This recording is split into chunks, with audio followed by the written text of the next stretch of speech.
நீங்கள் பார்த்துக் கொண்டிருப்பது நியூஸ் 21 செய்திகள். தமிழ்நாடு செய்திகளை உடனுக்குடன் தெரிந்து கொள்ள நியூஸ் 21 செய்திகளை பாருங்கள். உண்மை, உழைப்பு, உயர்வு. கரூர் புகழூர் அருகே வெட்டமங்கலத்தில் உள்ள தற்காலிக புதிய தீயணைப்பு பயிற்சி மையத்தில் 141வது தீயணைப்போர் பயிற்சி துவக்க விழா நடைபெற்றது.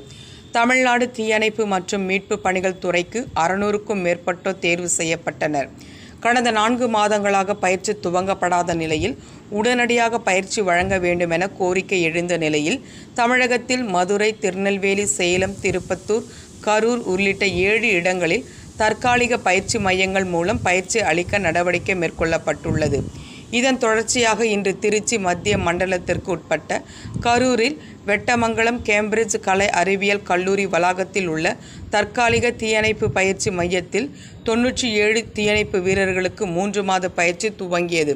திருச்சி மத்திய மண்டல துணை இயக்குனர் குமார் குத்துவிளக்கை ஏற்றி பயிற்சியை துவக்கி வைத்து சிறப்புரையாற்றினார்.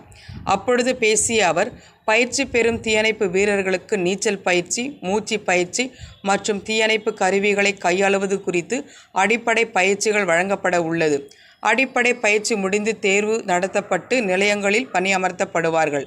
மேலும் பயிற்சி காலத்தின் போது ஒழுக்கம், கண்ணியம் ஆகியவற்றை கட்டாயம் கடைபிடிக்க வேண்டும். மேலும் பயிற்சி மையத்தில் இருந்து யாரும் வெளியே செல்லக்கூடாது. 99.99% விடுப்பு கிடையாது.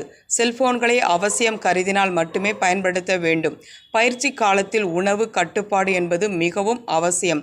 உடல்நலக்குறைவு ஏற்பட்டால் பயிற்சி காலம் நீடிக்கப்படும் அல்லது பயிற்சி மையத்திலிருந்து உடனடியாக வெளியேற்றப்படுவார்கள் என்று பேசினார்.